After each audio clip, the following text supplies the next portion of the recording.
Hello student, success coaching classes में आपका स्वागत है। यदि आप चैनल में पहली बार आए हैं तो चैनल को सब्सक्राइब कर ले और बेल आइकन को ऑल में प्रेस कर ले ताकि आने वाले सभी वीडियो का नोटिफिकेशन टाइम पर मिल जाए। आज हम डिस्कस करने वाले हैं क्लास 10th का ज्योग्राफी का भूगोल का चैप्टर नंबर आपका संसाधन एवं विकास बताने वाले हैं। वन एवं वन्य जीव संसाधन और जल संसाधन का MCQ प्रश्न आपको बताने वाले हैं जो आपका बोर्ड एग्जाम के लिए बहुत ही ज़्यादा इंपॉर्टेंट होने वाला है। चलिए हम लोग वीडियो को स्टार्ट करते हैं। देखिए हमारा वस्तुनिष्ठ प्रश्न है। चलिए सबसे पहला चैप्टर हमारा क्या, संसाधन एवं विकास। तो हमारा सबसे पहला यहाँ पर क्वेश्चन देखिए क्या यहाँ पर क्वेश्चन बोला है। तो क्वेश्चन हमारा पहला बोला है जो लौह अयस्क जो है किस प्रकार का संसाधन है। ये आपका एग्जाम के लिए वेरी वेरी इंपॉर्टेंट है। जो लौह अयस्क किस प्रकार का संसाधन है तो याद रखिएगा अनवीकरण संसाधन।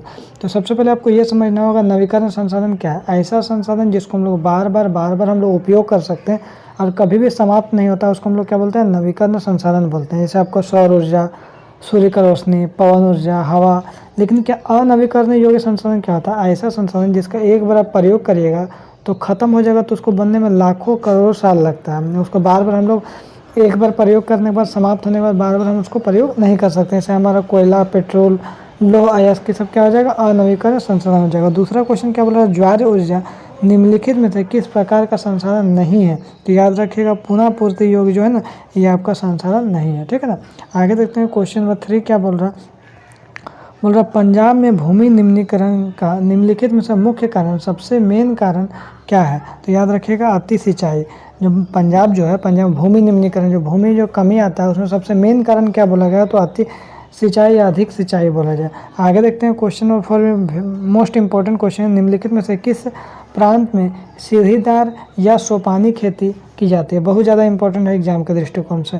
ठीक है, तो याद रखिएगा आपका उत्तराखंड में किया जाता है। याद रखिएगा सीढ़ीदार या सोपानी खेती कहाँ पे किया जाता है, तो उत्तराखंड में किया जाता है। आगे देखते हैं क्वेश्चन नंबर 5 क्या बोल रहा है, इनमें से किस राज्य में काली मृदा पाया जाता है। देखिए याद रखिएगा काली मृदा किस राज्य में पाया जाता है। तो याद रखिएगा आपको काली मृदा आपको बोलिएगा ना किस राज्य में पाया जाता है। तो यहाँ इसका राइट आंसर को हो जाएगा गुजरात हो जाएगा। क्या हो जाएगा आपका, गुजरात।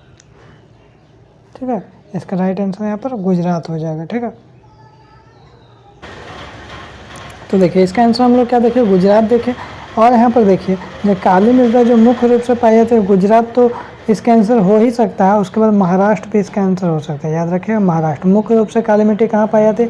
अगर आपको क्वेश्चन में उत्तर में गुजरात नहीं दिया है, अगर गुजरात नहीं दिया तो आप क्या रखिएगा, महाराष्ट्र को टिक मार दीजिएगा। ठीक है, आगे देखते हैं क्वेश्चन नंबर 6 क्या बोल रहा है, कपास की खेती के लिए कौन सी आदर्श मृदा होता है सबसे अच्छा। तो रेगुलर मृदा सबसे अच्छा मृदा होता है। आगे देखिए मृदा निर्माण की प्रक्रिया क्या है। तो याद रखिएगा ऋतु क्षरण इसका प्रक्रिया है। आगे यदि हम लोग देखते हैं क्वेश्चन क्या बोल रहा है, जिस भूमि पर एक कृषि वर्ष या उससे कम समय से खेती ना की गई हो तो उसे क्या कहते हैं।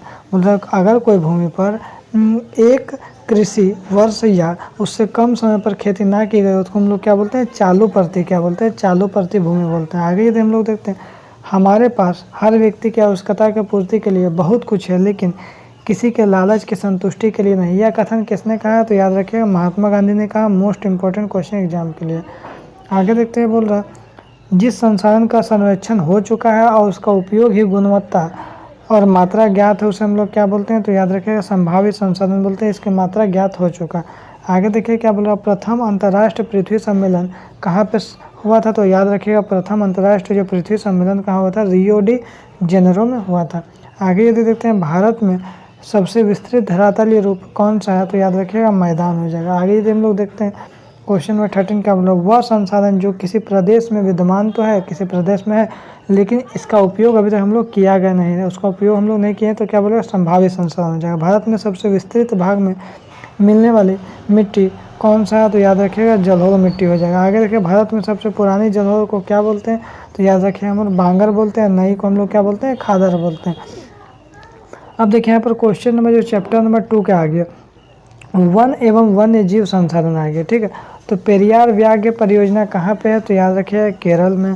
आगे क्वेश्चन नंबर 2 क्या बोला, भारत में से निम्न में से किसे पवित्र वृक्ष नहीं माना जाता है। किसको हम लोग सबसे पवित्र वृक्ष नहीं माना जाता है, नीम को हम लोग क्या बोलते हैं, पवित्र वृक्ष नहीं माना जाता।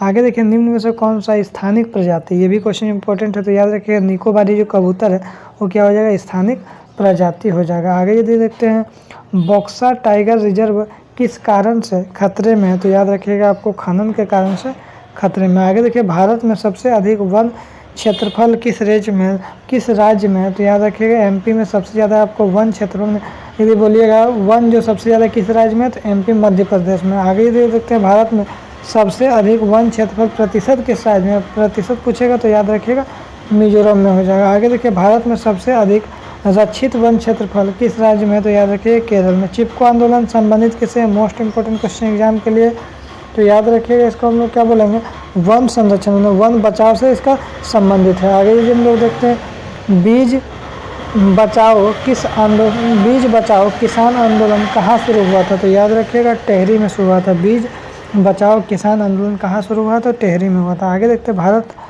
में कितने राष्ट्रीय उद्यान है, तो याद रखिएगा आपको 85 क्या हो जाएगा हमारा राष्ट्रीय उद्यान हो जाएगा। आगे यदि देखते हैं हम लोग भारत में संयुक्त वन प्रबंधन का पहला प्रस्ताव किस राज्य ने पारित किया था, तो उड़ीसा राज्य ने पारित किया था। आगे देखिए भैरोदेव डाकऊ सेंचुरी कहाँ है, तो याद रखिएगा राजस्थान में। आगे देखते हैं छोटा नागपुर क्षेत्र की मुंडा जनजाति किस पेड़ की पूजा करते थे, तो याद रखिएगा महुआ पेड़ की पूजा करते थे। आगे देखते हैं हम लोग चैप्टर नंबर 3 आ जाइएगा जल संसाधन, इसमें कुछ इंपॉर्टेंट क्वेश्चन देख लेते हैं। तो निम्नलिखित में से कौन जल संकट के कारण नहीं है, तो याद रखिएगा आपको बांध व जलाशय का निर्माण क्या है, ये जल संकट का कारण नहीं है। आगे यदि हम लोग देखते हैं बोल रहा विश्व में जल के कुल आयतन का कितना प्रतिशत जो भाग महासागरों में पाया जाता है, तो कुल आयतन का जो विश्व में जितना भी जल है कुल आयतन का कितना परसेंट भाग महासागरों में पाया जाता है, 97.5% महासागरों में पाया जाता है। भारत विश्व की दृष्टि से कितना प्रतिशत हिस्सा प्राप्त करता था, मात्र आपको कितना कर रहा है, तो विश्व जो बोल रहा है यहाँ पर भारत जो है विश्व की दृष्टि का कितना प्रतिशत हिस्सा प्राप्त करता है, मात्र 4.0% हिस्सा प्राप्त करा। प्रति व्यक्ति प्रति वर्ष जल उपलब्धता से संदर्भ में विश्व में भारत का स्थान कौन सा है, तो 133वां स्थान हो जाएगा। आगे देखते हैं 2025 में विश्व के कितने लोग पानी की किल्लत झेलेंगे, तो याद रखिएगा 20 करोड़ लोग झेलेंगे। आगे यदि हम लोग देखते हैं क्वेश्चन नंबर 6 में भारत में किस राज्य में छत में वर्षा जल संग्रहण किया जाता है तंत्र स्थापित करना प्रत्येक घर में अनिवार्य हो गया, तो याद रखिएगा आपका तमिलनाडु हो जाएगा। निम्न में से कौन प्राचीन भारत की जल कृति नहीं है, तो याद रखिएगा हमारा दामोदर घाटी परियोजना। अर्ध शुष्क राजस्थान में पेयजल संग्रहण के पारंपरिक तंत्र द्वारा निर्मित भूमिगत हौज को क्या कहते हैं, तो याद रखें टाका कहते हैं। आगे यदि हम लोग देखते हैं नर्मदा बचाओ आंदोलन किसके विरोध में चलाया गया, तो सरदार सरोवर परियोजना। आगे देते हैं पश्चिमी हिमालय में सिंचाई के लिए बनाई गई वाहिकाएं क्या कहलाती है, तो याद रखिएगा यहाँ पर कुल और गुल दोनों कहलाता है, ऑप्शन नंबर सी हो जाएगा। आगे यदि हम लोग देखते हैं प्राकृतिक जल का शुद्धतम रूप वर्षा जल को राजस्थान में पुकारा क्या जाता है, तो पालर पानी पुकारा जाता है। बांस ड्रिप सिंचाई प्रणाली किस राज्य के लिए प्रसिद्ध है, तो याद रखिएगा हमारा मेघालय के लिए प्रसिद्ध है।